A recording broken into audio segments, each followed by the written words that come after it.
नमस्कार, मेरा नाम है सुरेंद्र कुमार और आप सभी का दक्षिणा ई क्लासरूम में बहुत बहुत स्वागत। हम बातें करने वाले MRT 03 जेईई मेन पैटर्न का पेपर नंबर 3 हमारे रिवीजन के टेस्ट सीरीज का। तो MRT 03 पे आइए खिला स्टार्ट करते हैं। उम्मीद है कि आपने अच्छा किया होगा इस पेपर में। जहां जहां आपसे गलतियां हुई है देखिएगा उसमें, और ज्यादा इसकी कोई खास बहुत ज्यादा डिफिकल्टी है नहीं, जेईई मेंस लेवल का ही है, तो मेजॉरिटी ऑफ सवाल आपसे बहुत इजीली हो गए होंगे। फिर भी अगर कोई सवाल में किसी भी तरह का कोई डाउट रह गया है तो इसको आपका कर्तव्य बनता है कि पेपर के अगले दिन यानी कि या उसी दिन शाम में आप वीडियो सॉल्यूशन देखें, उसका डाउट क्लियर करें। अगले दिन के सेशन में अगर वीडियो से भी समझ में नहीं आ रहा है या कोई और कुछ आपका और काउंटर क्वेश्चन है वो अगले दिन के सेशन में आप जरूर पूछें फैकल्टी से, यानी हमसे पूछिएगा। उसके बाद में क्या होगा कि आपका जो टेस्ट है उसको पूरा देने का मतलब जो उसका महत्व है, जो उसका एम है, वो तब जाके पूरा फुलफिल होगा।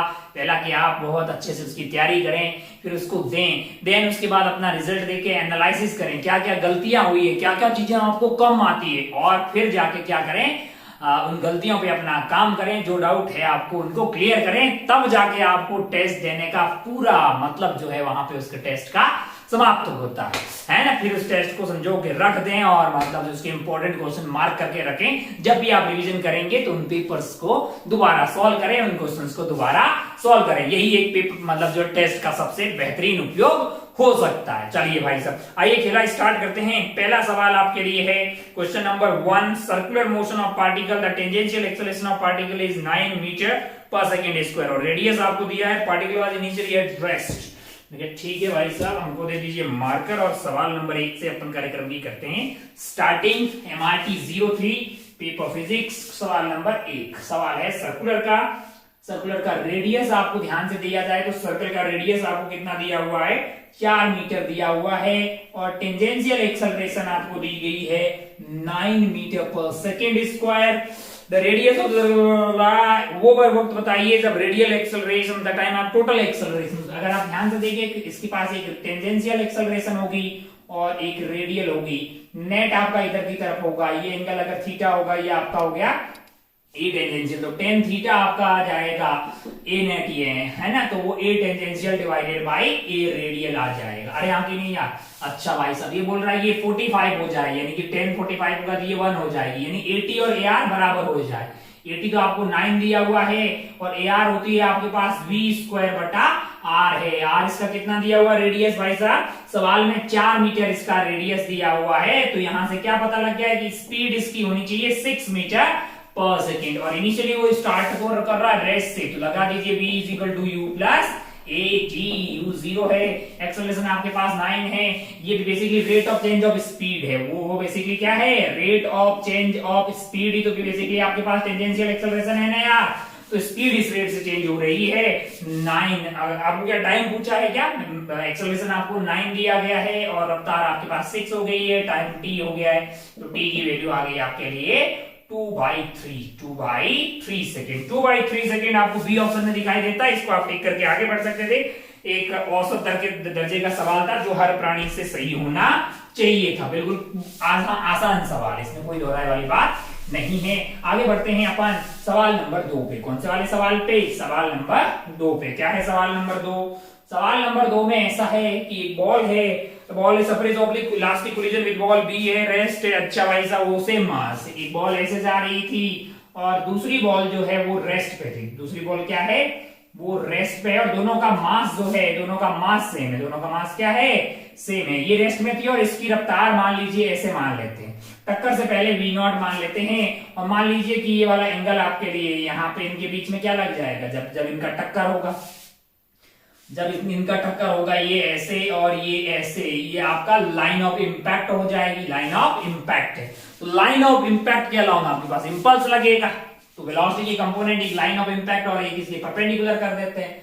मान लो ये एंगल थीटा है तो ये आपका v0 cos थीटा हो जाएगा और ये हो जाएगा v0 sin थीटा, और टक्कर के बाद में अगर आप ध्यान से देखें, अच्छा इसकी रफ्तार जो है वो 0 थी और इसकी v0 sin थीटा थी, तो अगर आप ध्यान से देखें तो इंपैक्ट आपका इस डायरेक्शन में लगेगा, यानी कि अगर आप ध्यान से देखें तो ये वाला जो है अपन जानते हैं e की वैल्यू 1 दी हुई और मास बराबर है, मास अगर बराबर है और e की वैल्यू 1 है तो भैया वेलोसिटीज एक्सचेंज हो जाएगी। वो कौन सी वाली एक्सचेंज हो जाएगी? ये v नॉट cos थीटा थी और इसके पास जीरो है, तो ये वाला के पास जीरो रह जाएगा। कौन सा वाला? जो इधर की तरफ जीरो हो जाएगा, और इसको क्या मिल जाएगा इधर की तरफ? इसको मिल जाएगा v नॉट sin थीटा। लेकिन भैया इसके पास एक परपेंडिकुलर डायरेक्शन में भी रफ्तार थी v नॉट cos थीटा, इसमें कोई परिवर्तन नहीं हुआ होगा।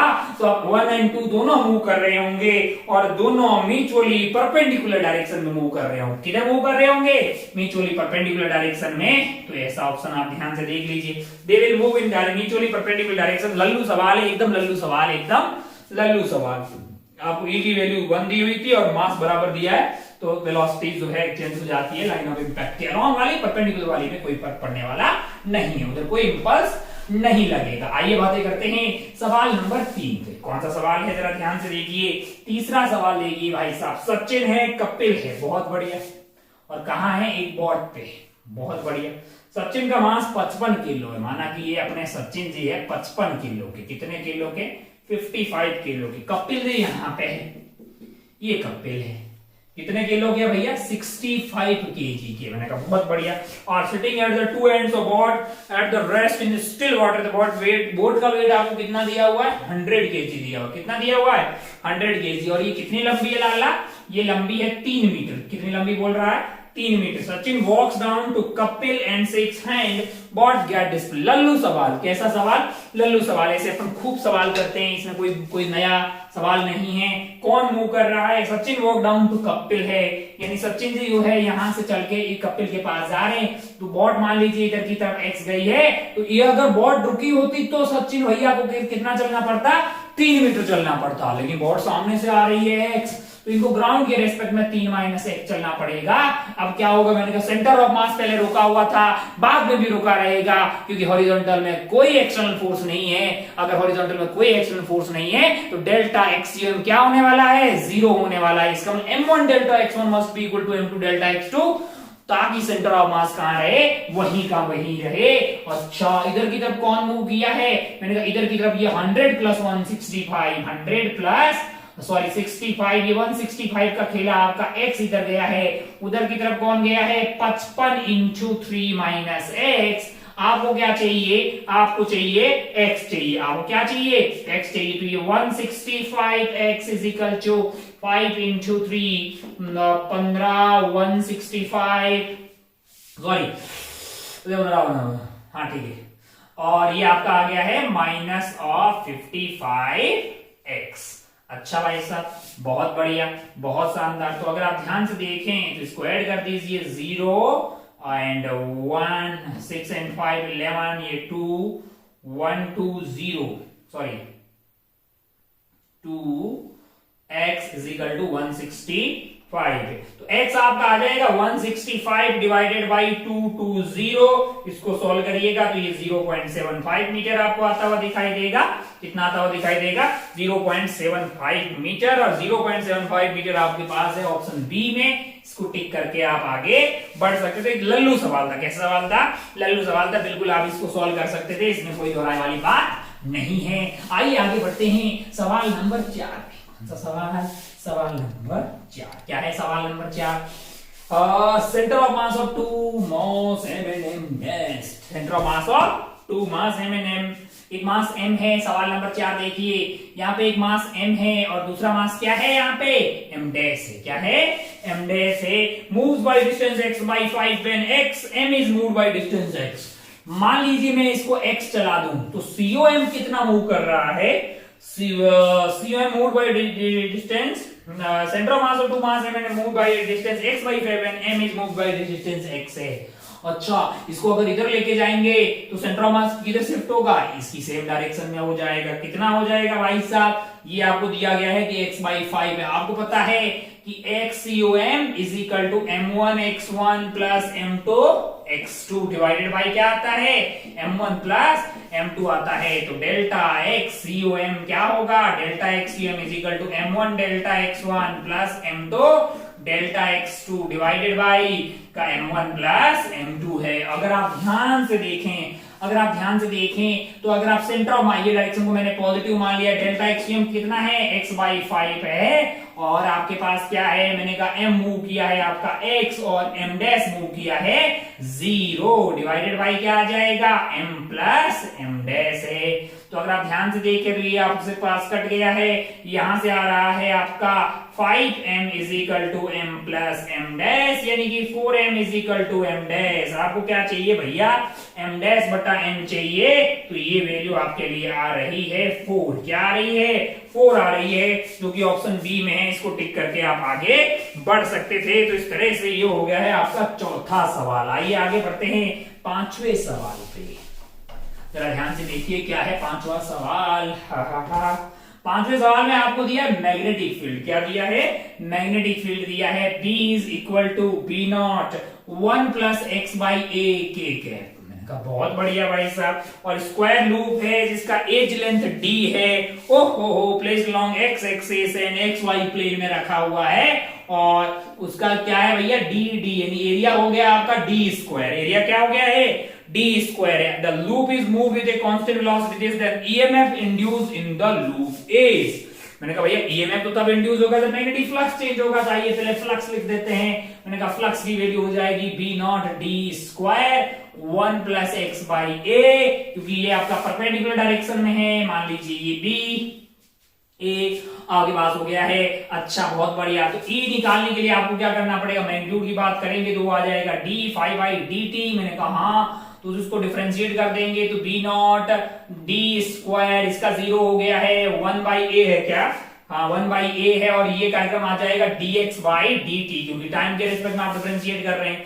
ये आइटम आपको कुछ दिया है क्या, मैंने कहा वी नॉट आई कैप दिया है, तो ये पूरा कार्यक्रम हो गया B naught D square V naught by A, V naught B naught D square by A. Option A में लल्लू सवाल क्या लिखने का आपको, फ्लक्स लिखने का। फ्लक्स को क्या कर देने का, डिफरेंशिएट कर देने का। क्या मिल जाएगा आपको, ईएमएफ मिल जाएगा। क्यों इंड्यूस होता है, फ्लक्स चेंज हुआ है मैग्नेटिक फ्लक्स आपके लूप के अंदर। चलिए सवाल लल्लू सवाल था, सबका सही होना चाहिए था। पांचवें के बाद आगे बढ़ते हैं सिक्स्थ सवाल पे। क्या है सिक्स्थ वाला सवाल, जरा ध्यान से देखिए। क्वेश्चन नंबर 6 क्या है, सवाल नंबर 6 में आपको बना रखा है इस तरह का सर्कुलर रिंग। ओके, यहाँ पे है एक सर्कुलर रिंग, इनका बहुत बढ़िया भाई साहब। ये पॉइंट O है, इसके अबाउट इसको घुमा रहे हैं आप ओमेगा से। यहाँ पे बिंदु C, यहाँ पे है बिंदु A, और यहाँ पे एक है बिंदु B, और मैग्नेटिक फील्ड है आपका अंदर की तरफ। तो potential of A will be at potential of O will be at higher. अच्छा, potential of B and C will be different. अच्छा, the current in the ring will be 0। घुमा रहे हैं, अब सीधा सी हो गया भैया, मैं तो करंट निकालूंगा ही नहीं। वैसे बता दूं आपको, मोशनल ईएमएफ कितना आता है आपके लिए, V cross B dot L vector से अपन क्या निकालते, मोशनल ईएमएफ निकालते हैं। रॉड को घुमा के आपने निकाला होगा, अगर आपको याद हो तो B omega L square by 2, B omega L square by 2। तो अब अगर आप ध्यान से देखेंगे ना, ध्यान से देखें तो अपन ऐसा भी मान सकते हैं इसको, यहाँ पे एक रॉड मान लीजिए SC है ना, और यहां पे भी एक रॉड मान लीजिए। दोनों रॉड पैरेलल टाइप की हो गई है, OCA और OBA, दोनों रॉड आपस में कैसी, पैरेलल टाइप की। और इसको ऐसे घुमा रहे हैं ओमेगा से, तो वेलोसिटी इसकी किस डायरेक्शन में आ गई आपके पास, omega into R, omega into R ऐसी आ गई। और अगर आप V क्रॉस B करेंगे, V क्रॉस B करेंगे, यानी ऐसे आपके पास V है, B करेंगे तो आपका A का पोटेंशियल ज्यादा आ जाएगा कंपेयर टू O है, और B एंड C सिमेट्री से सेम आ जाएंगे। अच्छा, ऐसा घूमने से इसमें किसी भी तरीके से मैग्नेटिक फ्लक्स में कोई चेंज हो रहा है, इनका मैग्नेटिक फ्लक्स में कोई चेंज नहीं हो रहा है, तो करंट 0 होगा। तो लल्लू सवाल हो गया, सीधा आंसर आपका क्या आ गया है, पढ़ने की जरूरत नहीं, बाकी ऑप्शन आपका आंसर आ जाएगा C। क्योंकि भैया आप किधर भी लेके जाओ, B आपका हर जगह ऊपर है, और एरिया इसका जो भी है पाई आर स्क्वायर वो कांस्टेंट है, तो मैग्नेटिक फ्लक्स में कोई चेंज नहीं हो रहा है। अगर मैग्नेटिक फ्लक्स में कोई चेंज नहीं हो रहा है तो करंट इसका 0 हो जाएगा। अगले में लिख रहा है करंट इज दिस, गलत है, गलत भाई साहब, आंसर हो गया C। अपन आगे बढ़ लें क्या, बिल्कुल आगे बढ़ लेते हैं सवाल नंबर 7 पे। 6 के बाद आगे बढ़ते हैं सवाल नंबर 7 पे। सवाल नंबर 7 देखिए जरा ध्यान से। सवाल नंबर 7 है, a rod of mass m length L stands along z axis, its lower end is hinged at the center of disk of same mass and radius r है। अच्छा, इस तरह का खेला है। हमने कहा अच्छा भाई सर एक डिस्क है अपने पास, ऊपर रॉड ऐसे लगा रखी, मान लो इसका लेंथ L है और ठीक है, stand along z axis and its lower end is hinged at the center of disk, mass m, radius r। मैंने कहा ठीक है। The whole arrangement is rotating about z axis, angular velocity omega naught, rod fall हो जाती है। अच्छा, मतलब ये ऐसा हो जाता है, रॉड बाद में ऐसी हो गई है, मतलब ये डिस्क है आपका, है ना, और ये ऐसा हो गया कार्यक्रम।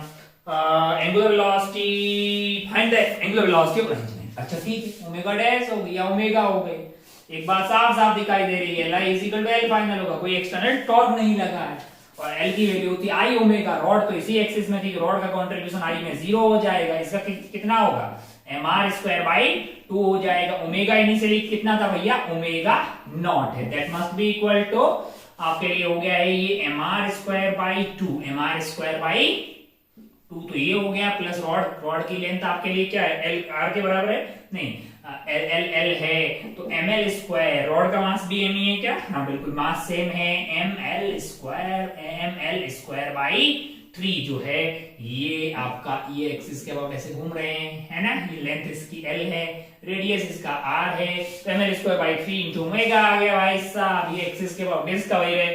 तो अगर आप ध्यान से देखें तो m तो सारे कट गए क्योंकि सेम है, बाकी आप निकाल दीजिए, ओमेगा मतलब 3 यहाँ पे आ जाएगा, 2 यहाँ पे आ जाएगा, तो 2 से 2 कट जाएगा, 3 उधर भेज दीजिए, है ना, 3 उधर भेज देंगे तो 3 जो है 3 omega naught R square, 3 omega naught R square, और नीचे आपके पास आ जाएगा यहाँ से twice of L square plus 3 R square. यही आंसर है, आपको बी में दिखाई देगा, यही आंसर है, आपको बी ऑप्शन में दिखाई देगा, इसको आप टिक करके आगे बढ़ सकते थे। तो इजी सवाल तो कोई बहुत ज्यादा डिफिकल्ट नहीं था, Li is equal to L final आपको यूज करना था, कोई भी एक्सटर्नल टॉर्क नहीं लग रहा है। सवाल नंबर 7 के बाद अपन आगे बढ़ते हैं सवाल नंबर 8 पे। क्या है सवाल नंबर 8, जरा ध्यान से देखिए भैया।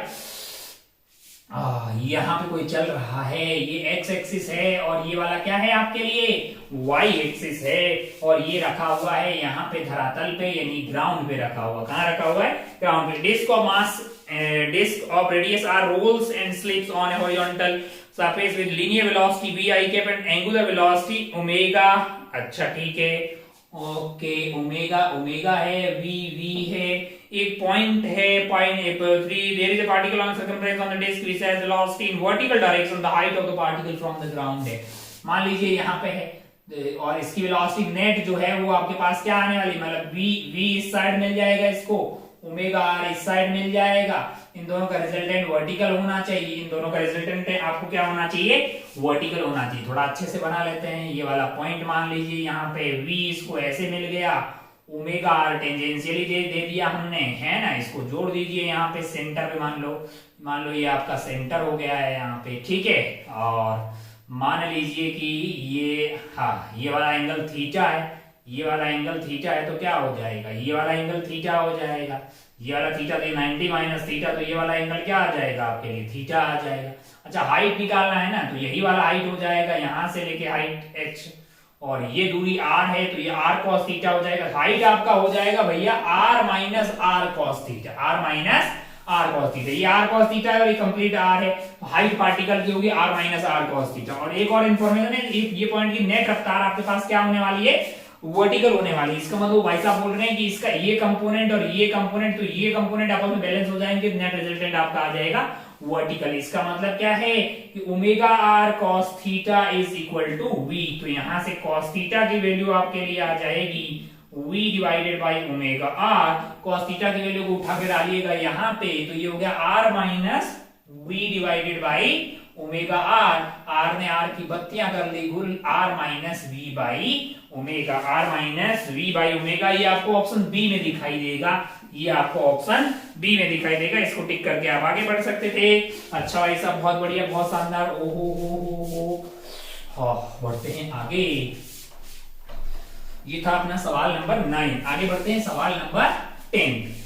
सवाल नंबर 9 के बाद आगे बढ़ते हैं अपन सवाल नंबर 10 पे। क्या है सवाल नंबर 10, जरा ध्यान से देखिए। Select the correct circuit diagram for the phasor diagram as shown in the figure है। अच्छा, एसी का सवाल है, बिल्कुल बेसिक फेजर का सवाल। आपको बोले कि इस डायरेक्शन में है V और ये डायरेक्शन में है आपके पास I1 और ये डायरेक्शन में है आपके पास I2, है ना। तो अगर आप ध्यान से देखें तो I1 जो है, I1 वाले केस में मतलब जो है, अगर आप ध्यान से देखें I1 वाले केस में करंट लैग कर रहा है, यानी कौन लीड कर रहा है यहाँ पे पोटेंशियल लीड कर रहा है, P लीड कर रहा है। और यहां पे कौन लीड कर रहा है, करंट लीड कर रहा है। यहां पे कौन लीड कर रहा है, करंट लीड, I लीड्स, है ना। और यहां क्या है, पोटेंशियल लीड्स।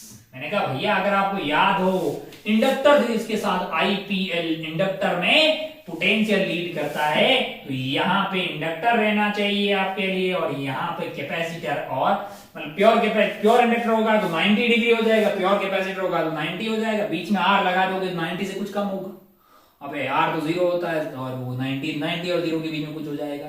तो पहले वाले में आपका मतलब L अकेला L है, L और 90 है भी नहीं, मतलब V से ये 90 का डिफरेंस थोड़ी। तो L और R का कॉम्बिनेशन होगा। क्या होगा, L एंड R का कॉम्बिनेशन कहां पे होगा, जिसमें I1 जा रहा है, जिसमें I1 जा रहा है उसमें L एंड R हो, और जिसमें क्या जा रहा हो, I2 जा रहा हो, वो फिर 90 तो है नहीं, इसका 90 से कम है, इसका मतलब R और C का कॉम्बिनेशन होना चाहिए जिसमें I2 जा रहा है। ऐसा आपको ऑप्शन C में दिखाई दे रहा है। ऑप्शन सी में कि क्या है, यहाँ ये वाला कि किसमें जाना चाहिए, इंडक्टर में पोटेंशियल लीड करता है, याद IPL इंडक्टर में पोटेंशियल लीड करता है, तो ये आपका LR होना चाहिए। अकेला होता 90 हो जाता, R आ गया तो बीच का कुछ रास्ता निकल जाएगा और ये आपका LC में जाएगा। किसमें, LC। बेसिक फेजर डायग्राम है, तो आप देख लीजिए कि कौन से वाले में L एंड R दिया हुआ है। इसमें I1 चला जाएगा, I2 वाले में L एंड C है, तो L एंड C आपको दिखाई देगा। I2 जो है ये आपको जो है ऑप्शन C वाले में ऐसा अकेला ही दिखाई दे रहा। बेसिक फेजर का सवाल। आइए बढ़ते हैं आगे, 10th के बाद सवाल नंबर 11 पे। कौन सा सवाल, सवाल नंबर 11। क्या बोल रहा है सवाल नंबर 11, जरा ध्यान से देखिए। सवाल नंबर 11 क्या है, 11 जरा ध्यान से देखिए। 11 में आपके पास है V = V0 sin omega t plus sin 3 omega t is connected in series with a capacitor and a resistor. Current in the circuit is found to be this है। अच्छा, I1 और I2 पे कमेंट करना है। I1 I2 पे comment करना बड़ा आसान होगा अगर अपन Z पे कमेंट कर ले। अगर अपन Z पे कमेंट कर लें, Z हमारे लिए क्या होता है, मैंने कहा Z होता है भाई साहब √I² plus R² plus XL या XL का स्क्वायर अगर अकेला XL है और XC का स्क्वायर अगर अकेला XC है। तो हमारे पास यहाँ पे क्या है, AC सोर्स है, EMF this is connected in series with a capacitor है। कैपेसिटर अकेला है और दोनों हो तो XL माइनस XC का स्क्वायर, कैपेसिटर हो जाएगा तो XC का स्क्वायर है। तो ये आपके पास हो गया R² प्लस 1/ωc है। तो अगर आप ध्यान से देखें, तो जैसे ही आपका ओमेगा एंड 3 ओमेगा, तो ओमेगा बढ़ेगा तो क्या होगा, मैंने कहा Z क्या हो जाएगा, कम हो जाएगा। ओमेगा बढ़ेगा तो Z कम हो जाएगा। अगर ओमेगा बढ़ेगा तो Z कम हो जाएगा, Z कम हो जाएगा तो करंट बढ़ जाएगा। ऑब्वियसली V/Z से आपको करंट मिलता है। ओमेगा जहां से बढ़ रहा है, ओमेगा बढ़ रहा होगा, Z कम हो जाएगा, Z कम हो जाएगा तो करंट बढ़ जाएगा। अगर आप ध्यान से देखें तो पहले आपके पास ओमेगा है, फिर है आपके पास 3 ओमेगा, तो I1 वाले केस में ओमेगा है और I2 वाले केस में 3 ओमेगा है, तो आपका ओमेगा बढ़ गया है, Z कम हो गया तो I बढ़ गया है। यानी I कौन सा वाला ज्यादा होना चाहिए, जिसका ओमेगा ज्यादा हो, यानी कि 3 ओमेगा वाले केस में। तो I2 आपके पास, I2 और I1 पे कमेंट कर लल्लू सवाल है। I2 greater than I1, I2 greater than I1 आप कर सकते थे। बाकी यहाँ पे ये कॉम्बिनेशन ऑफ HSM है। अगर आपको I रिजल्टेंट चाहिए तो आप दो HSM को जोड़ दीजिए, है ना।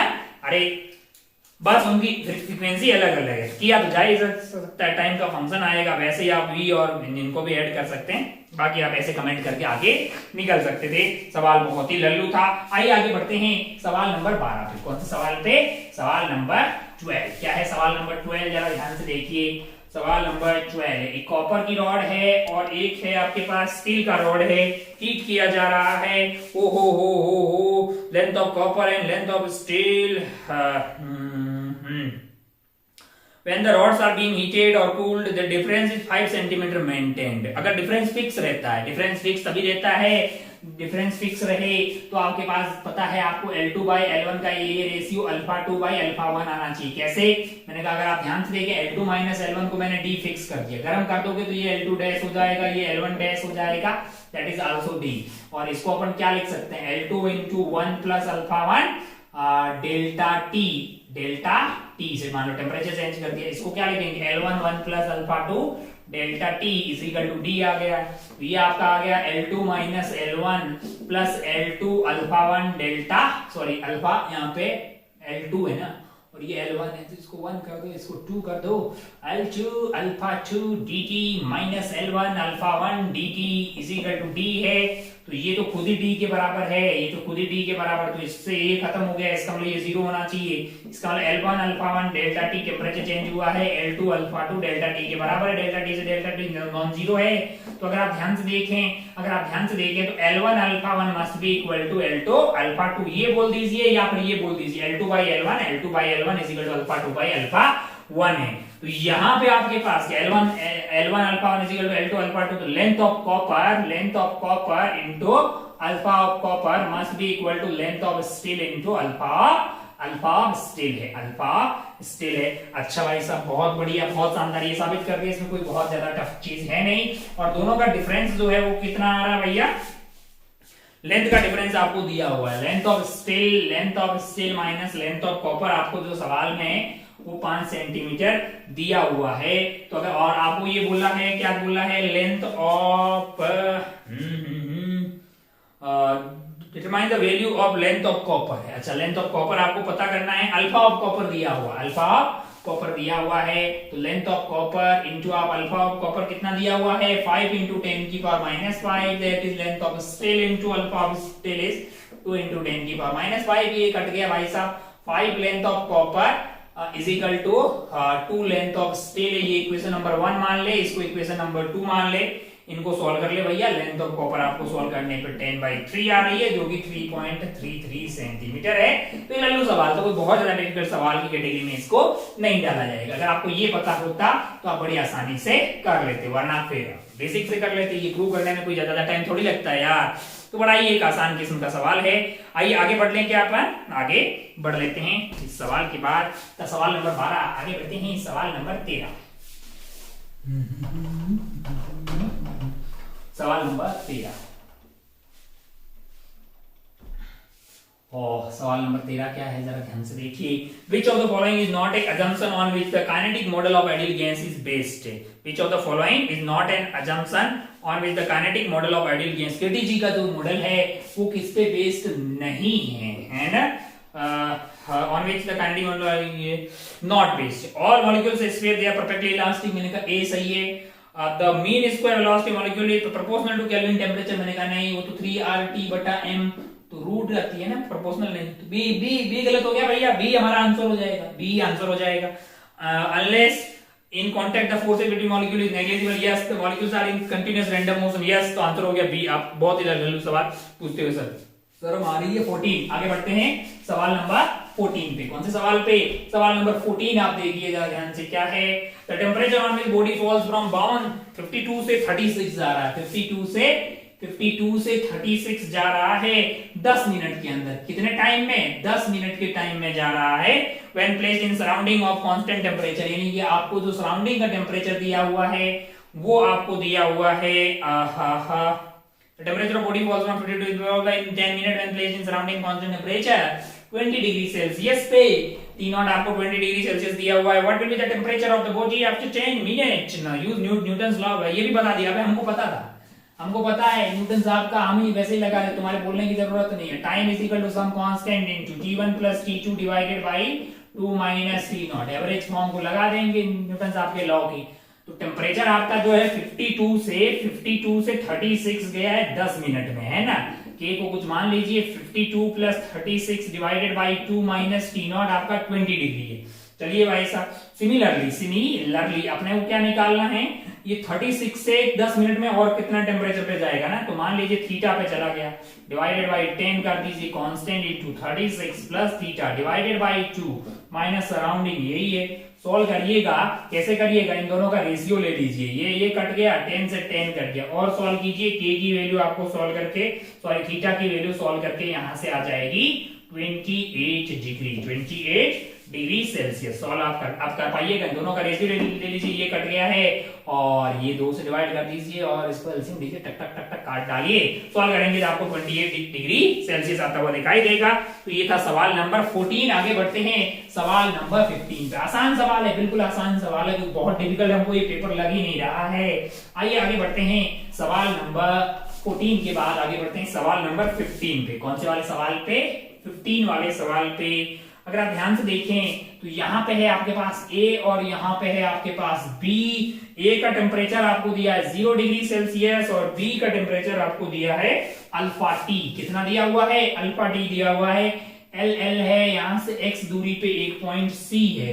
अच्छा, आपको क्या करना है, द टेम्परेचर, हमसे पूछा है C का टेम्परेचर, और क्या दिया सवाल में, स्टेडी स्टेट में। स्टेडी स्टेट में मतलब इसका जो टेम्परेचर ग्रेडियंट है वो कांस्टेंट हो जाता है। स्टेडी स्टेट में क्या होता है, टेम्परेचर ग्रेडियंट कांस्टेंट हो जाता है, यानी कि आपका dt by dx, temperature difference 2 point के बीच का डिवाइड बाई डिफरेंस 2 पॉइंट के बीच का, ये आपका स्टेडी स्टेट में हो जाता है कांस्टेंट।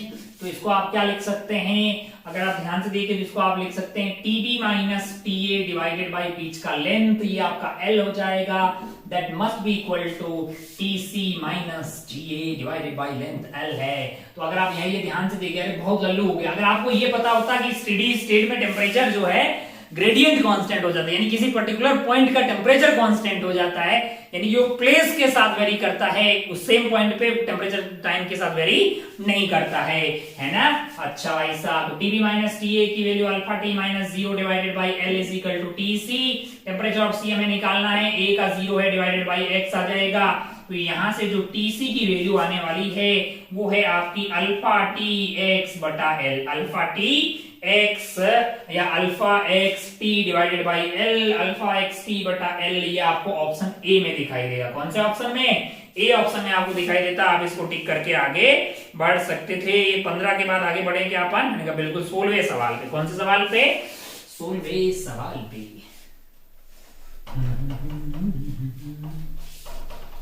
15 के बाद आगे बढ़ते हैं 16 वाले सवाल पे। क्या है यहाँ पे, एक स्प्रिंग लगी हुई है, और ये पूरा कार्यक्रम है, कहां पे है, ऐसा कार्यक्रम। 1 mole of ideal gas is kept enclosed under the light piston है। एरिया आपको पिस्टन का कितना दिया हुआ है, 10⁻⁻² मीटर स्क्वायर, एंड आपके पास मोल जो है वो 1 मोल है। स्प्रिंग कांस्टेंट आपको के दिया हुआ है 100 न्यूटन पर मीटर। अच्छा, the volume of gas is 0.83, volume is 0.83 metre cube, and temperature is T is equal to 100 K. T is equal to 100 K. The gas is heated so that it compresses spring further by 0.1. मैंने कहा पहले जो है, पहले भी कुछ compress है। मैंने कहा हाँ, कितनी कंप्रेस होगी, मैंने कहा मान लो x नॉट कंप्रेस है, तो k x नॉट में ये दबा रही होगी, k x नॉट इधर लग रहा होगा, p इंटू a उधर लग रहा होगा, तो आपके पास जो है p इंटू a आ जाएगा। मैंने कहा अच्छा भाई साहब बहुत बढ़िया।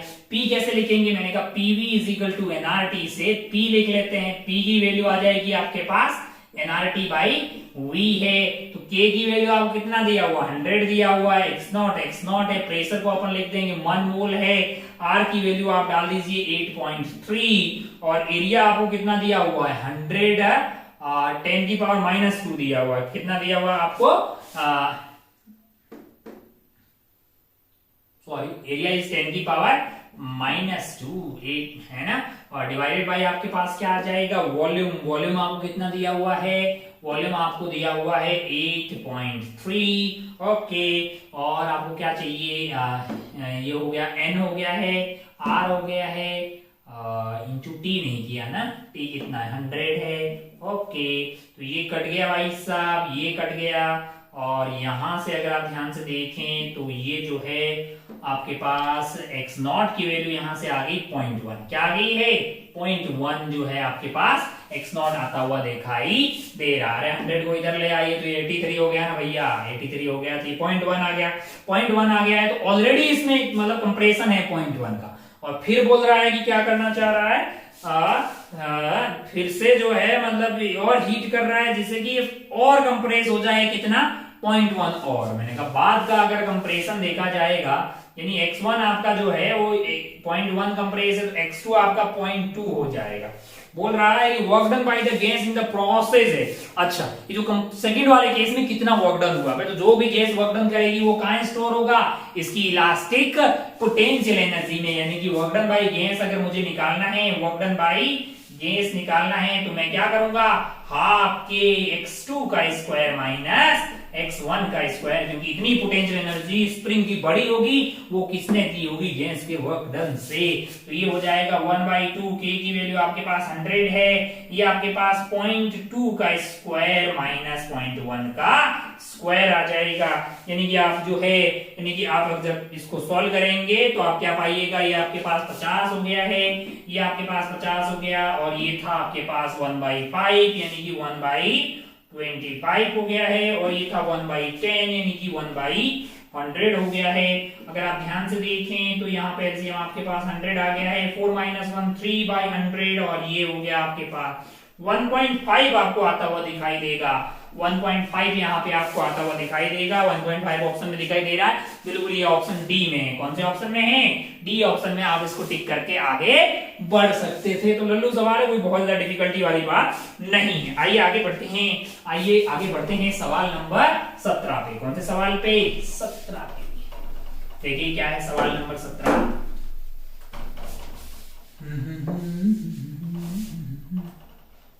चलिए सवाल number 17। For an ideal gas, the equation of a process for which the heat capacity of gas varies with the temperature.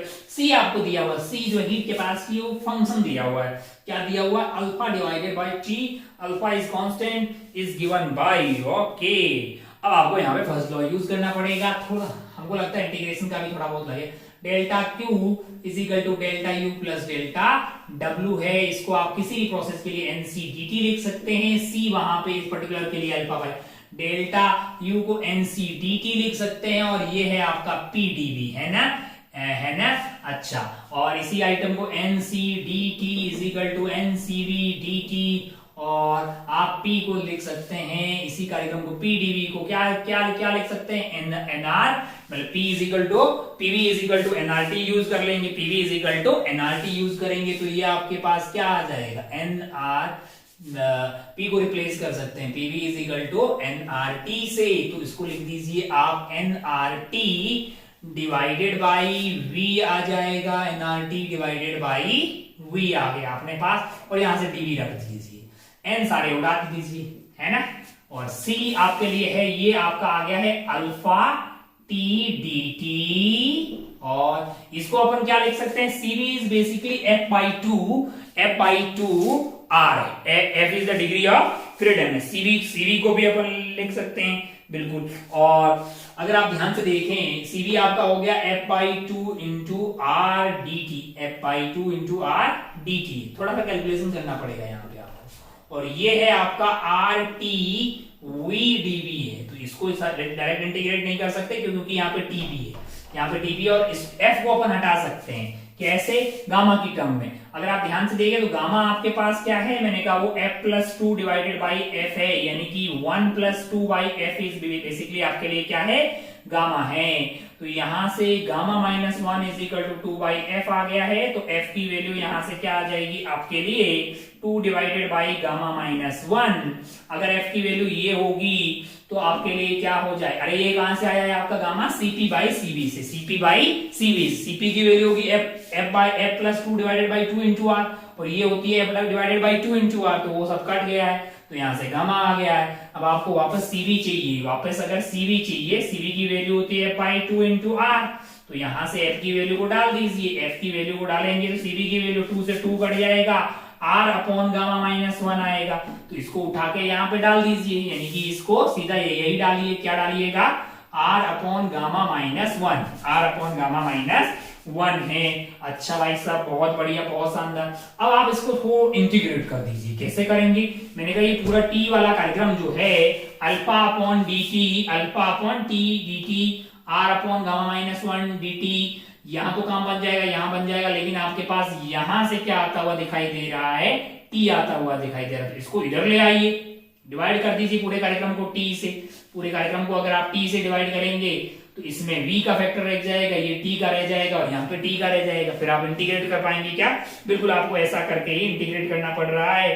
जब आप इंटीग्रेशन करने जाएंगे तो आपको उससे पहले ये जो दिखाई दे रहा है, बनता हुआ दिखाई दे रहा है, मैं आपको बता दे रहा हूँ, ये आपको आ रहा है इंटीग्रेट। अब इंटीग्रेट तो कर दोगे, टी को इधर ले आओ तो यहाँ पे टी आ जाएगा, यहाँ पे टी स्क्वायर हो जाएगा। बाकी आप इंटीग्रेट कर दीजिए, इसको इधर ले आइएगा तो ये आपके पास बन जाएगा gamma minus one DV by V का इंटीग्रेशन, और यहां से आ जाएगा dt into gamma minus one upon T square R minus one by T का इंटीग्रेशन। जब आप इसको पूरा सॉल्व करिएगा ना, मैं यहाँ पे इंटीग्रेशन करने वाला नहीं हूँ, जब आप पूरा सॉल्व करेंगे तो लॉग में आपको ऑब्वियस सी बात है कुछ कार्यक्रम आपका लॉग में आ जाएगा। इसको पूरा सॉल्व करिएगा। जब आप इसको पूरा सॉल्व कर रहे हैं तो फाइनली आपको जो आंसर दिखाई दे रहा है वो आपके लिए v की पावर, थोड़ा सा कैलकुलेशन है, v की power gamma minus one into T यहां से आ रहा है। जब आप कंपेयर कर रहे हैं तो दोनों साइड तो आपके पास जो वैल्यू आ रही है वो आ रही है वी टी की power one upon gamma minus one E की power alpha upon R T is equal to one. एक मिनट, ये है ना, मेडिकल वालों से बात नहीं कर रहा मैं, जेई वालों से बात कर रहा हूँ। इंटीग्रेशन आपको आता है, इंटीग्रेशन आपको आता है। आपके लिए काम का था ये रिश्ता, भाई साहब इसको इंटीग्रेट करना, भाई साहब इसको इंटीग्रेट करना है तो आप बिल्कुल इसको इंटीग्रेट कर डालिए तो आपको क्या मिल जाएगा? आपको जो है v और t का ये रिश्ता मिल जाएगा। ऐसा ऐसा रिश्ता आपको कहां आता हुआ दिखाई दे रहा है? यानी आपसे प्रोसेस पूछा है, प्रोसेस में आ जाएगा v इंटू टी की power one upon gamma minus one E की power alpha upon R T is equal to constant. ये आपके लिए सही है ऑप्शन बी में। मैंने ये किया नहीं है, पूरा आपको डायरेक्ट आंसर लिख लिया, आप इंटीग्रेट इसके बाद में कर डालें, इंटीग्रेट कर देंगे तो आपको ऑप्शन बी आता हुआ दिखाई दे जाएगा। ये था आपका सवाल नंबर 17। मेडिकल के विद्यार्थी हो तो बिल्कुल इंटीग्रेशन आपको बताया जाता। ठीक है, आइए आगे बढ़ते हैं।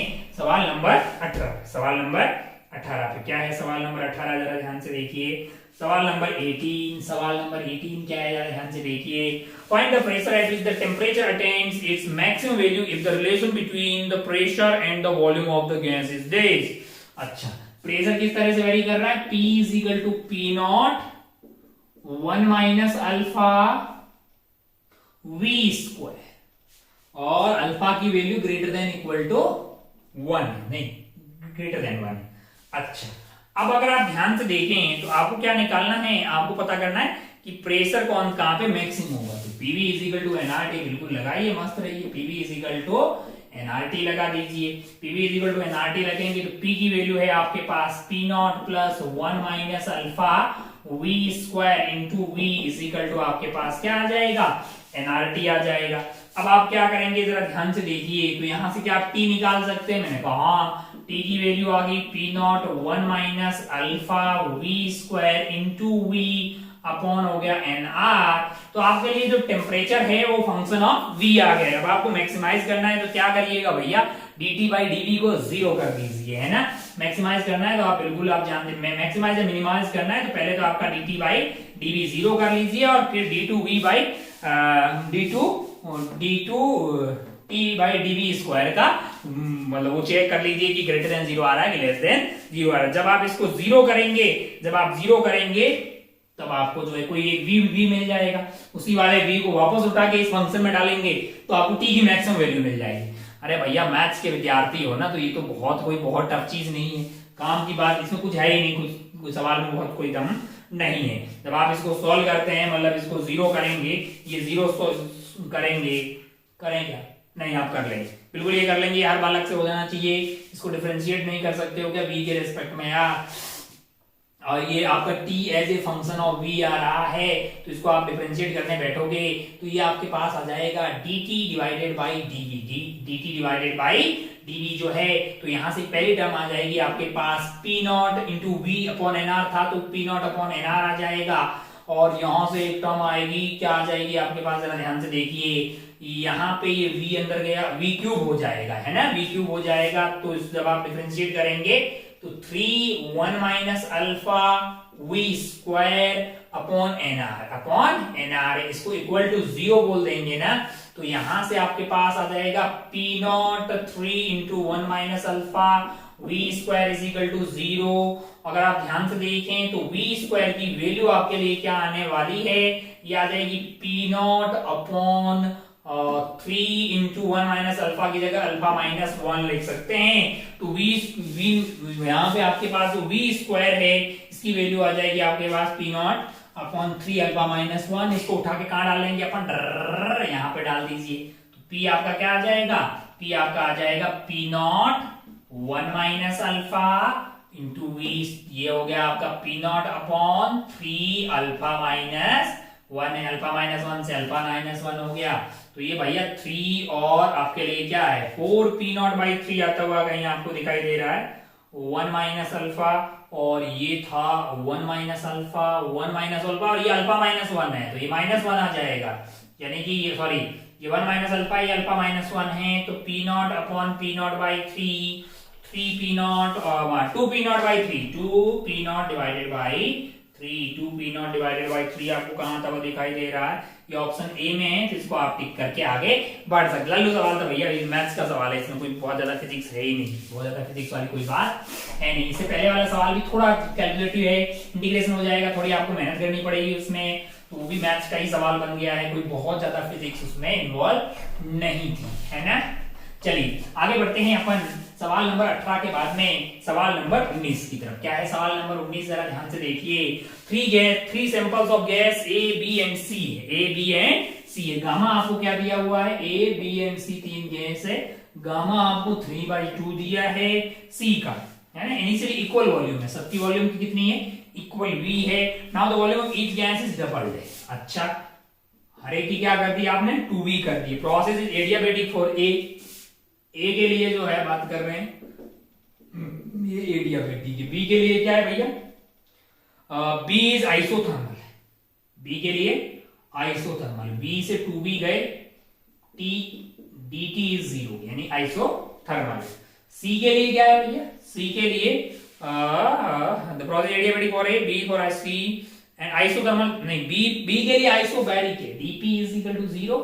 C के लिए जो है V से 2B पे जा रहे हैं, C के लिए, एंड आइसोथर्मल है, आइसोथर्मल है। अच्छा भाई साहब, बहुत बढ़िया। क्या निकालना है, if the final pressure are equal, if the final pressure are equal for 3 cases then ratio of the initial pressure is, यानी फाइनल प्रेशर जो है दोनों का सेम है, P P P मान लेते हैं। तो इसका इनिशियल प्रेशर PA बोल देते हैं, इसका PB बोल देते हैं, इसका PC बोल देते हैं। तो अगर आप ध्यान से देखें तो यहाँ पे आपके पास क्या लगने वाला है, मैंने कहा PV की पावर, तो 3/2 यहाँ पे रख दीजिए, 3/2 रख दीजिए, तो ये 2 थोड़ी होगा बे, 2 की पावर 3/2 होगा ना। तो यहाँ पे आपका रेशियो आ जाएगा 2 की पावर 3/2, रेशियो 1:2, 2 की पावर 3/2 यानी कि 2। हाँ, तो ये आपका आ गया 2√2 है। ठीक है भाई साहब, बहुत बढ़िया, बहुत शानदार। ये आपको ऑप्शन बी में दिखाई देगा। अरे एडियाबेटिक के लिए आपके पास आता पीवी की power gamma is equal to constant, है ना। गामा आपने कितना दिया हुआ, लैम्डा, तो अब 3/2 दिया है, तो पीवी की पावर 3/2 इज इक्वल टू। अब लल्लू सवाल था, मेडिकल में आते हैं ऐसे। आगे बढ़ते हैं सॉल्व करके। इसका सवाल नंबर 20। आगे बढ़ते हैं 21 पे। सवाल कौन सा है, 21। 20 के बाद आगे बढ़ते हैं सवाल नंबर 21, सॉरी 19 के बाद 20 पे। क्या है 20 वाला सवाल, the efficiency of A Carnot engine is 0.6। Efficiency कितनी है, 0.6 है। रिजेक्ट्स टोटल हीट जो है 20 जूल हीट रिजेक्ट कर रहा है। यानी एफिशिएंसी आपकी होती है work done divided by heat supplied. Heat input आप कुछ भी बोल सकते हैं, हीट इनपुट आपके पास आ जाएगा। वर्क डन कितना होता है, मैंने कहा आपने जो हीट इनपुट दिया है उसमें से कुछ हीट आपका रिजेक्ट हो जाएगा, डिवाइडेड बाय जो आपने हीट इनपुट दिया है।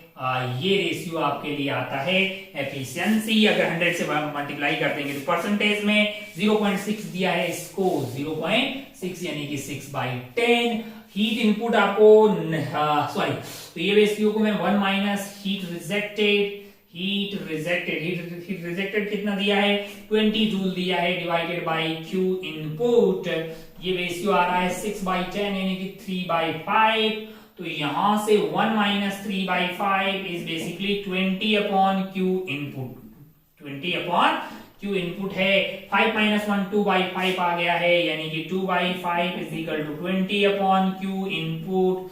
ओहो हो, तो ये वैल्यू आ गई आपके पास 10। क्यू इनपुट यहां से कितना आ रहा है 50 जूल आ रहा है। आपको क्या पूछा है, आपसे पूछा है work done by the engine, आपको क्या पूछा गया है work done by the engine. Work done कितना होगा लाला, टोटल हीट माइनस ये कर दीजिए, टोटल इनपुट आपने कितना दिया है 50, रिजेक्ट उसमें से कितना हो गया है 20, तो वर्क डन हो गया है 30 जूल। वर्क डन कितना हो गया होगा 30 जूल। ये ऑप्शन आपको डी में दिखाई देगा, ये आपको ऑप्शन डी में दिखाई देगा। आप इसको टिक करके आगे बढ़ सकते हैं। आइए आगे बढ़ते हैं, न्यूमेरिकल रिस्पॉन्स वाले सवाल तुरंत खत्म करते हैं, नींद सा माहौल पैदा हो गया है। सवाल नंबर 20 के बाद आगे बढ़ते हैं 21 पे। सवाल नंबर 21 क्या है 21, जरा ध्यान से देखिए।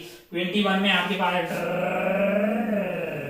ऐसा है, इसमें से कैविटी पैदा की गई भाई साहब, और उसको उठा के कहां रख दिया है, यहाँ पे रख दिया है। और टिक टिक टिक टिक टिक टिक, ये एक्स एक्सिस मान लीजिए, ये वाई मान लीजिए लाला। ओरिजिन आपको कहां मानना है, यही मानना है। और आपको क्या दिया गया है, आपको क्या दिया गया है भैया, सेंटर ऑफ मास का कोऑर्डिनेट पता करना है। अच्छा ठीक है ना, आर की वैल्यू दी है, r/2 है इसका रेडियस। तो देखिएगा भैया बचा ये जो कार्यक्रम है आपका वो तो यही है ना, नेगेटिव मास मान के अपन करते थे, इसमें कोई दोहराए वाली बात नहीं है। मान लीजिए कि ये पूरी जो डिस्क है आपके पास, ये जो है इसका मास मान लीजिए कैपिटल एम था, है ना। उसमें से ये वाला मास हमने क्या कर दिया, रिमूव करके कहां रख दिया है, यहां रख दिया। मान लीजिए इसका मास कितना है एम है, इसका मास भी कितना आ जाएगा एम आ जाएगा। अच्छा सिग्मा के हिसाब से देखें तो ये आपका हो जाएगा sigma into pi R square यानी कि r/2 का स्क्वायर है। सिग्मा पाई आर स्क्वायर यानी कि सिग्मा पाई आर स्क्वायर बटा 4 है। इसको अपन ने स्मॉल एम रखा है, तो इसका टोटल की कितना हो जाएगा, टोटल मास की बात करें जो कि अपन कैपिटल एम लेके चल रहे हैं, वो sigma into pi R square यानी कि आपके पास कितना हो जाएगा 4m हो जाएगा। उसकी वैल्यू क्या है, कैपिटल एम आपके पास क्या है 4m।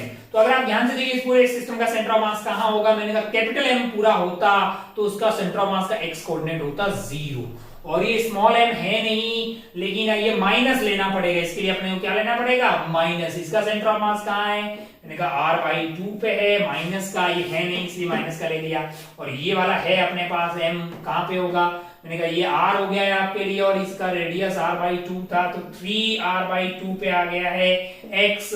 अब आपको सेंटर ऑफ मास का कोऑर्डिनेट मिल जाएगा, x m की वैल्यू हो जाएगी कैपिटल M इंटू 0 प्लस आपके लिए माइनस m इंटू r/2 है ना, m into 3r/2 divided by total mass. Total mass आपके लिए आने वाला है m minus m plus m है। तो अगर आप ध्यान से देखें तो ये पूरा जो कार्यक्रम आ रहा है आपके लिए ये आ गया है 3/2 माइनस 1 यानी कि ऊपर की तरफ आ गया है आपके लिए कैपिटल R बटा R divided by capital M। तो अगर आप ध्यान से देखें तो ये M है, तो कैपिटल M क्या है वो 4m है, इंटू आपके लिए क्या है R है, r/4। R की वैल्यू कितना दिया भैया 20 centimetre, 20 divided by 4 is basically 5 centimetre, यानी कि सेंटर ऑफ मास यहां से 5 सेंटीमीटर की दूरी पे होगा।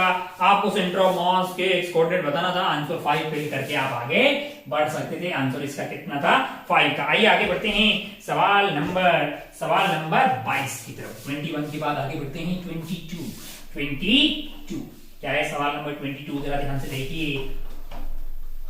सवाल नंबर 22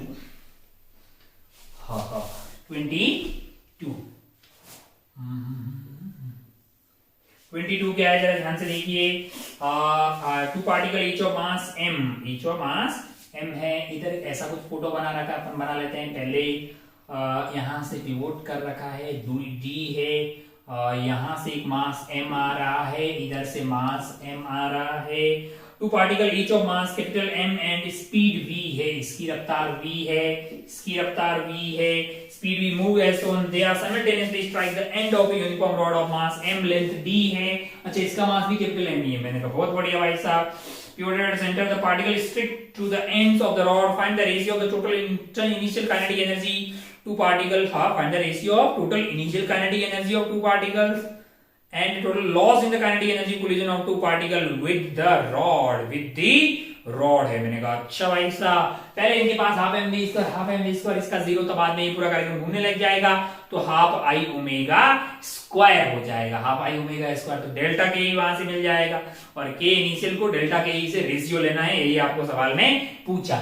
लेकिन एक चीज, अगर हमें बाद में ये लोग घूमने लगेंगे, मैंने कहा बिल्कुल ये कार्यक्रम आपका जो है, ये कार्यक्रम जो है, ये पूरा कार्यक्रम जो है, ये मास m हो जाएगा, ये मास यहाँ पे एक m चिपका दिया आपने, यहाँ पे m यहाँ पे चिपक गया, और ये ओमेगा से घूमने लग जाएगा। एक चीज कंफर्म है, कोई एक्सटर्नल टॉर्क नहीं लगा है, Li is equal to L final, Li is equal to L final. पहले ये चल रहा था MVR परपेंडिकुलर आपके पास हो जाएगा d/2, r क्रॉस p से अंदर आ रहा है, ये भी आपका अंदर ही आएगा, तो इंटू 2 कर दीजिए, that must be equal to I omega. ये रॉड का हो जाएगा आपके लिए ml स्क्वायर बाई यानी md square by 12, md square by 12 है, और बाकी इसकी दूरी कितनी है, इसकी दूरी है आपकी md/2 का स्क्वायर, md स्क्वायर इंटू 2 कर दीजिए, इंटू 2 कर दीजिए। दो पार्टिकल है और ये ओमेगा से घूमने लग जाएंगे, तो m तो आपके सारे कट गए है ना,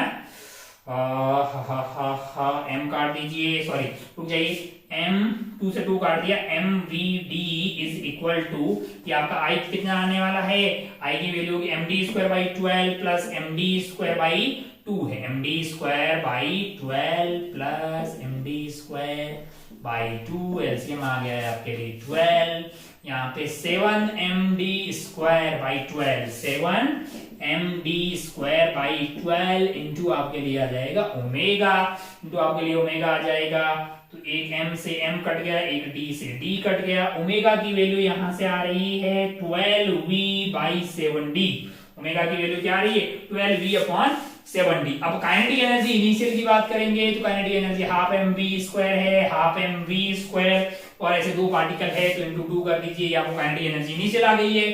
सिमिलरली काइनेटिक एनर्जी अगर आपको फाइनल चाहिए, तो फाइनली ये लोग घूम रहे हैं, फाइनली ये लोग क्या कर रहे हैं, घूम रहे हैं, तो हाफ आई ओमेगा स्क्वायर लगा दीजिए भैया, हाफ आई ओमेगा स्क्वायर, और आई की वैल्यू अभी आपने निकाली 7md square, 7md square divided by कितना आया था भैया 12 है, इनटू आपके पास क्या आ जाएगा ओमेगा स्क्वायर आ जाएगा, half I omega square, omega की वैल्यू कहां है लाला, ये उठा के डालना ये यहाँ पे, तो क्या मिल जाएगा काइनेटिक एनर्जी फाइनल मिल जाएगी। और फिर आपको क्या निकालना होगा, फिर आपको निकालना होगा डेल्टा के, डेल्टा के कहां से आएगा भाई साहब, फाइनल माइनस इनिशियल से।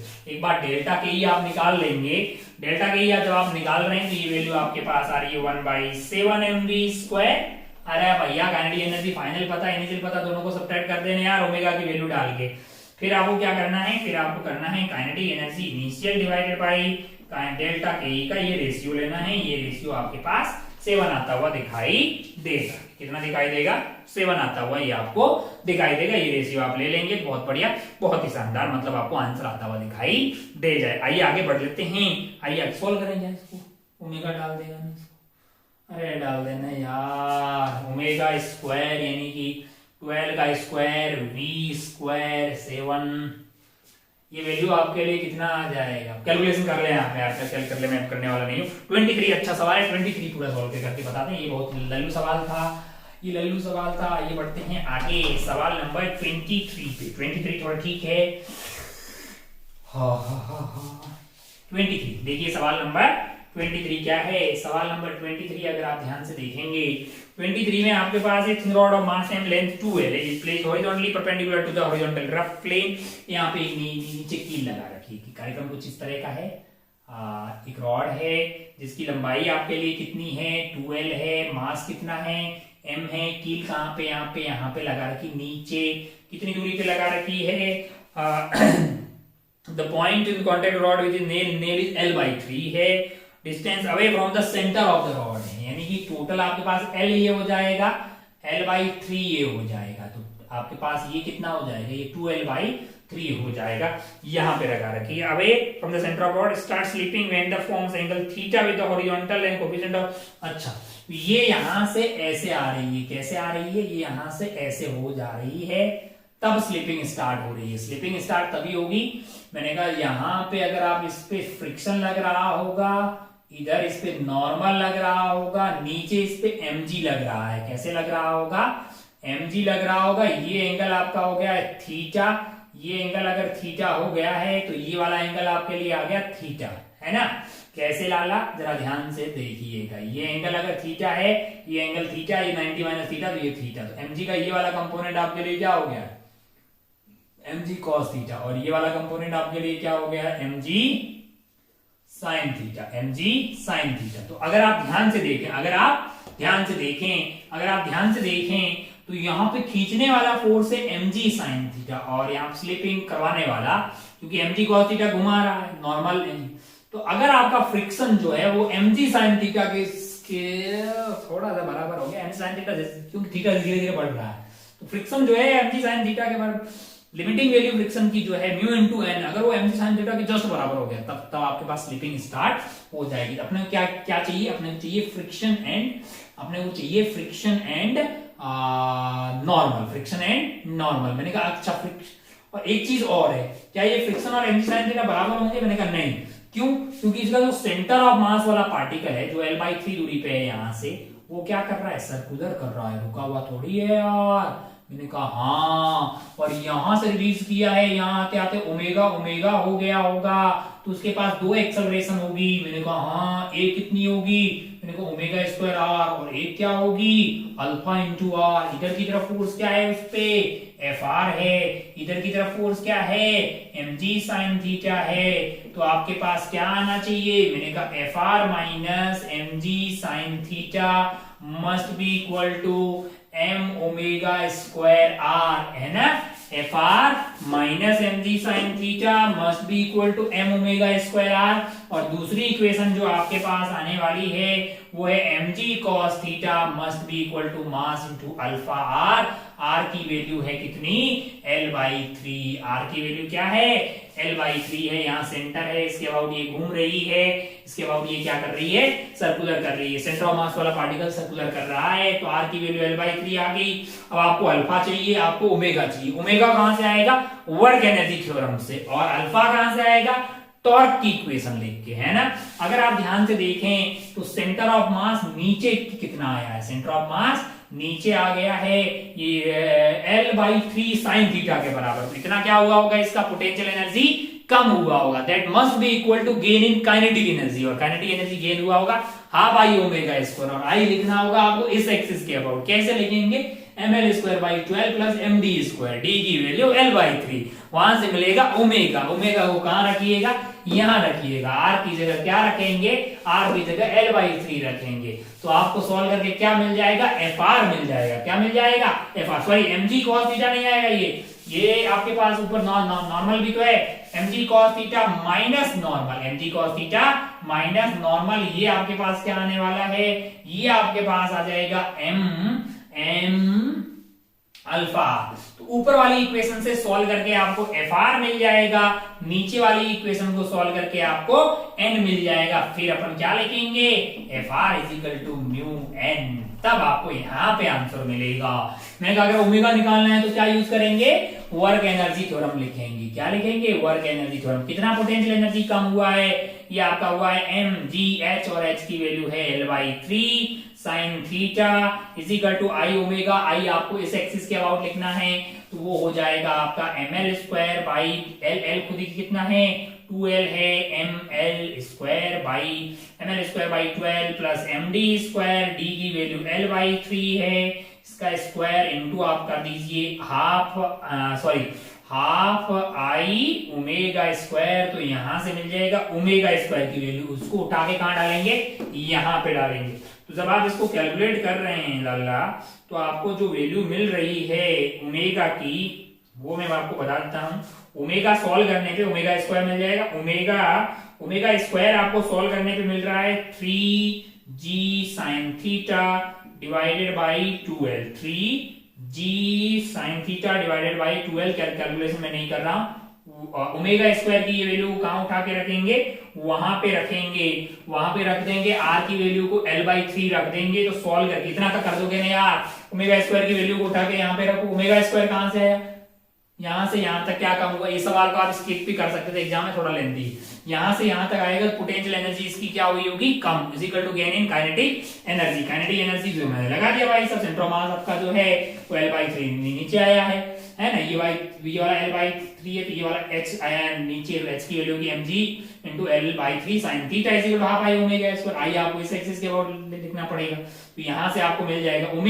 ओमेगा की वैल्यू को उठा के डालिएगा यहाँ पे, r की वैल्यू को L/3 डालिए। सॉल्व करने पे आपको इसको ओमेगा की वैल्यू और r को डालने के बाद fr की वैल्यू जो मिल रही है वो मैं कैलकुलेशन आपको दिखा दे रहा हूं, वो आ रही है fr is equal to 3/2 mg sin theta, 3/2 mg sin theta. फिर क्या यूज करेंगे, मैंने कहा अल्फा कैसे निकालेंगे, अल्फा निकालने के लिए आपको क्या करना पड़ेगा, यहाँ पे टॉर्क की इक्वेशन लिखनी पड़ेगी। किसकी इक्वेशन लिखनी पड़ेगी, टॉर्क की इक्वेशन। टॉर्क कौन लगा रहा होगा, मैंने कहा ये वाले पॉइंट के बाद फ्रिक्शन का टॉर्क 0 है, एन का टॉर्क 0 है, mg sin थीटा का टॉर्क 0 है। किसका टॉर्क आने वाला है, टॉर्क आने वाला है mg cos थीटा का।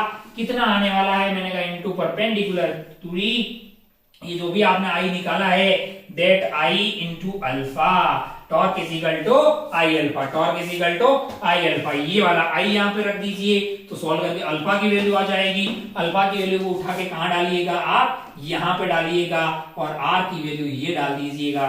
सॉल्व करेंगे तो आपको जो एन मिल रहा है यहाँ पे आपको क्या मिल जाएगा, इसको सॉल्व करने में अल्फा द्वारा लिख दे रहा हूं। यहाँ पे अल्फा आपको आता हुआ दिखाई दे रहा होगा 3g/4l cos थीटा, और वहां पे रखेंगे n की वैल्यू जो आपको आती हुई दिखाई दे रही है वो है 3mg/4 cos थीटा।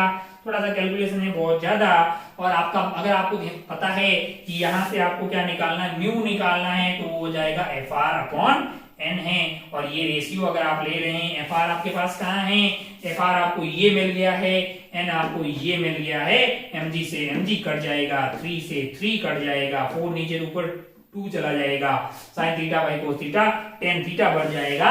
तो ये कार्यक्रम आपके लिए 2 tan थीटा आ जाएगा। क्या आ जाएगा, 2 tan थीटा। भाई साहब जेई एडवांस लेवल, कौन सा लेवल, जेई एडवांस प्लस का सवाल इसको बोल सकते हैं। जेई मेंस के हिसाब से थोड़ा डिफिकल्ट और लेंथी हो गया, थोड़ा क्या बहुत डिफिकल्ट भी इसको बोल सकते हैं। हाँ बिल्कुल, mu divided by tan theta, then find mu divided by tan theta. तो म्यू आपका कितना आ गया भैया, म्यू इज 2 tan थीटा, तो म्यू को tan थीटा से डिवाइड करिएगा तो tan थीटा निपट जाएगा, आंसर आएगा आपके लिए 2 आ जाएगा। 2 फिल करके आप आगे बढ़ सकते थे। अगर आपने ये सवाल सही किया तो आपको अच्छा खासा रोटेशन आ रहा है बेसिकली। चलिए आगे बढ़ते हैं, सवाल नंबर सेकंड लास्ट सवाल 24 पे चलते हैं। कौन से सवाल पे, 24 वाले सवाल पे।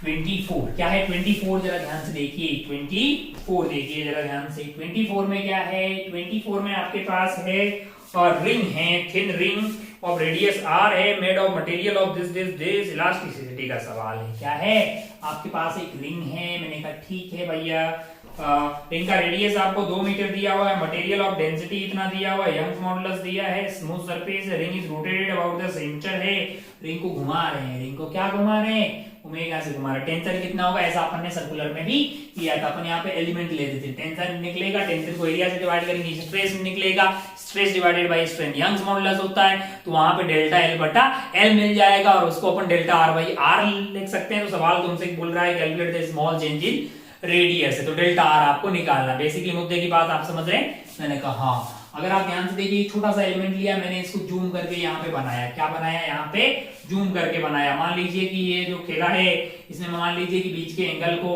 मैं बीच के एंगल को डी थीटा ले लेता हूँ। टेंशन आपका लग रहा होगा इधर आप समझदार हैं, बाकी ये एंगल भी आ जाएगा डी थीटा, ये भी एंगल आ जाएगा आपका d theta. T cos d theta से टी कॉस थीटा कैंसिल हो जाएगा, यहां से आ जाएगा 2t sine d theta, that must be equal to, ऊपर की तरफ लग रहा होगा dm ओमेगा स्क्वायर r है, dm ओमेगा स्क्वायर r है, लेंथ मान लीजिए इसकी dl है, तो आपके पास जो dm आने वाला है वो आपके पास क्या हो जाएगा, टोटल मास इसका कितना दिया हुआ है भैया, टोटल नहीं, नहीं नहीं नहीं, लेंथ मान लीजिए इसका डीएल है। लेंथ क्या है? डीएल है। आपको रो दिया हुआ है, तो रो को अगर मैं एरिया इंटू डीएल से मल्टीप्लाई कर दूं, एरिया इंटू डीएल क्या हो जाएगा? डीवी वॉल्यूम हो जाएगी। रो आपके पास डेंसिटी है, डेंसिटी को वॉल्यूम से मल्टीप्लाई करोगे तो मास मिल जाएगा। लाला मास मिल जाएगा तो मस्त इसको ओमेगा स्क्वायर आर से मल्टीप्लाई कर दो। साइन डी थीटा, अब जो डीएल है ना, डीएल या फिर ये जो साइन डी थीटा, ये स्मॉल है तो इसको आप डी थीटा लिख दीजिए। क्या लिख देंगे? D theta. और यहां से आपका जो 2d थीटा है वो तो आपके पास मतलब जो है ना 2d थीटा को इंटू आर कर दोगे ना, तो वही तो आपका डीएल आ रहा है, वही तो आपका डीएल आ रहा है ना। तो अगर आप ध्यान से देखिएगा तो इस कार्यक्रम को अगर मैं डी थीटा को क्या डाल दूंगा? Dl divided by dl divided by 2r, dl divided by 2r है is equal to rho A dl omega square R. Dl ने डीएल की बत्तियां गुल कर दी, 2 ने 2 की, टी यहां से आ रहा है rho A omega square R square, rho A omega square R square. तो डिवाइडेड बाई ए कर देंगे तो यहां से टी बाई ए आ जाएगा आपका rho omega square R square. ये बन गया है स्ट्रेस, जो कि होता है यंग्स मॉडुलस इनटू स्ट्रेन, यानी कि डेल्टा एल बटा एल है। यहां से डेल्टा एल बटा एल आपके लिए आने वाला है, यानी कि ये वैल्यू आ जाएगी आपके लिए, क्या आने वाला है? ये वैल्यू आ जाएगी rho omega square R square upon Young's modulus. इसको मैं डेल्टा आर बटा आर भी लिख सकता हूं, इसको मैं डेल्टा आर बटा आर भी लिख सकता हूं, डेल्टा एल बटा, क्योंकि L is equal to pi R, L is equal to 2 pi R है। दोनों साइड डिफरेंशिएट करेंगे। अरे एल आपका टोटल लेंथ है ना, मान लीजिए ये 2 पाई है, 2 पाई आर है, तो delta L is equal to delta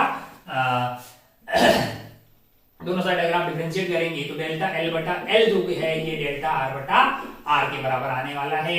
अच्छा भाई साहब, बहुत बढ़िया, बहुत ही शानदार। ओ हो। तो अब अगर आप ध्यान से देखें, तो आपको क्या चाहिए? आपको डेल्टा आर चाहिए, तो rho omega square R cube, ये मिल गया भाई साहब। वैल्यू डाल दीजिए, क्या क्या क्या डाल दीजिए? रो की वैल्यू दी है सवाल में, मैंने कहा ओमेगा की वैल्यू दी है, कितना दिया? ओमेगा आपको 10 दिया है, 100 हो जाएगा। आर दिया है, बिल्कुल दिया है। यंग्स मॉडुलस दिया है, मैंने को बिल्कुल दिया। तो यहाँ से सॉल्व करेंगे ना लाला जब आप इसको, तो डेल्टा आर की वैल्यू आपको आती हुई दिखाई दे रही 4 इंटू 10 की power minus 5 metre. Delta R की वैल्यू आ रही है 4 इंटू 10 की पावर माइनस 5 मीटर है। तो आंसर आपको जो है आपको 4 इन मल्टीपल ऑफ 10 की पावर माइनस 5 में आपका आंसर 4 हो जाता। आप इसको टिक करके मतलब फिल करके आगे बढ़ सकते थे, आंसर था 4। तो ये भी ठीक मतलब कैलकुलेशन है, थोड़ी बहुत ज्यादा डिफिकल्ट सवाल की कैटेगरी, मीडियम से ठीक ठाक का सवाल था। इससे पहले वाला आप बिल्कुल डिफिकल्ट बोल सकते हैं, उसमें थोड़ी सी कैलकुलेशन ज्यादा थी। रोटेशन वाले में ये भी अच्छा सवाल है, अच्छा सवाल है, इसमें कोई दोहराए वाली बात नहीं है। आइए बढ़ते हैं आगे, लास्ट एंड फाइनल सवाल, सवाल नंबर 25। सवाल नंबर 25, बढ़िया वाला, अल्लाह क्लीन हो जाओ एकदम। सवाल नंबर 25 क्या है? सवाल नंबर 25 जरा ध्यान से देखिए, वो क्या हो गया अपने पास। सवाल number 25, a sample of gas is allowed to expand adiabatically as consequences its volume increases from 1 meter। अच्छा, adiabatically आप इंक्रीज कर रहे हैं वॉल्यूम 1 मीटर क्यूब से, कहां जा रही है भाई साहब? 32 मीटर क्यूब तक वॉल्यूम हो रही है, बढ़ रही है। एंड टेम्परेचर जो है वो ड्रॉप कर रहा है 320 केल्विन से लेके 80 केल्विन तक। How many degree of the freedom है? तो भैया पीवी की power gamma is equal to constant, या उसको स्टाइल मार के ऐसे लेके तो वो टीवी की power gamma minus 1 is equal to constant आ जाता है। तो T1 V1 is equal to T2 V2 की पावर गामा माइनस 1 लगा दीजिए। इनिशियल टेम्परेचर आपको कितना दिया हुआ है? 320 दिया हुआ है ना, और वॉल्यूम की कितनी दी हुई है? 1 है ना। 1 की power gamma minus 1 is equal to क्या हो जाएगा? वॉल्यूम आपकी कितनी हो गई? सॉरी, टेम्परेचर कितना हो गया भैया? 80 हो गया है, और ये हो गया 32 की पावर गामा माइनस 1। तो अगर आप ध्यान से देखिएगा तो ये बन गया है 4। ये क्या बन गया है? 4। इसको लिख देंगे 2 की पावर 2, और ये बन गया 2 की पावर 4। 2 की पावर 4 है, नहीं 2 की पावर 5 है ना। 2 की पावर आपके लिए बन गया है ये 5, मतलब अरे 16 इंटू 2 की पावर 5, और ये है आपका गामा माइनस 1। कंपेयर कर लो तो 2 is equal to 5 into gamma minus 1 है। 2/5 इज इक्वल टू आपका आ गया गामा माइनस 1 है। गामा अगर आपको चाहिए तो वो कर दीजिए आप 1 प्लस 2/5 है, तो ये आपका आ गया 7/5 है। और गामा होता है, क्या होता है? अच्छा ऐसे लिख लीजिए गामा, गामा आपका होता है 1 + 2/f होता है ना, क्योंकि f + 2 डिवाइडेड बाई f आ रहा है। तो कंपेयर कर दीजिए, तो f आपको कितना आता हुआ दिखाई दे रहा है, f आपको 5 दिखाई दे रहा है। वैसे भी गामा अगर आपका 7/5 आ रहा है, इसका मतलब डाई एटॉमिक है। क्या है? डाई एटॉमिक है। तो आपसे पूछा गया था how many degree of freedom are associated with the molecule of the gas, तो आंसर आपका था 5 को आप टिक करके आगे बढ़ सकते थे, यानी फिल करके आगे बढ़ सकते थे। इसके साथ ही पेपर का ये जो डिस्कशन है 25 क्वेश्चंस का यहाँ पे हुआ है खत्म। चंद सवाल यानी कि 3-4 सवाल है जो बहुत थोड़े डिफिकल्ट, मतलब डिफिकल्ट कैटेगरी में उनको डाल सकते हैं, उनकी कैलकुलेशन थोड़ी ठीक थी। बाकी जो सवाल है मतलब 20, 21, 22 सवाल ऐसे हैं जो आपसे सही होने चाहिए। लल्लू सवाल थे, कोई बहुत ज्यादा डिफिकल्ट सवाल नहीं थे। अगर आपने जो होमवर्क दिया गया है उसको बहुत अच्छे से किया होता, बेसिक आपकी थ्योरी और ये पूरा कार्यक्रम जो है आपका नोट्स और एक्सरसाइज 1 SOT इस तरह का जो भी आपको होमवर्क दिया रैंक बूस्टर वगैरह आपने सॉल्व किया था, इसके अराउंड 25 में से आप जो है 22-23 क्वेश्चन बड़ी आसानी से सॉल्व कर पाते। एक आध सवाल में थोड़ा सा टेक्निकलिटीज यानी कि है और उसमें थोड़ी सी कैलकुलेशन ज्यादा थी, बाकी सारे सवाल लगभग बहुत ही इजी टू मॉडरेट कैटेगरी के थे। बाकी आपसे जहां जहां जिस सवाल में गलती हुई है उस सवाल को देखिएगा, उस कॉन्सेप्ट को जाके वापस देखिएगा, फिर थोड़े अच्छे सवाल कीजिएगा, उस कॉन्सेप्ट को अच्छे से समझिएगा, ताकि अगले एग्जाम में आपसे वो बिल्कुल सही हो, है ना। चलिए भाई साहब, बाकी आप अपना और अपनों का खूब ख्याल रखिएगा, अपने आप को मोटिवेटेड रखिएगा, तो फिर आप हर चीज कर पाएंगे। अपन चलते हैं भाई साहब, दोबारा मिलते हैं अगले वीडियो सॉल्यूशन में। जय हिंद, जय भारत, टेक केयर, बाय।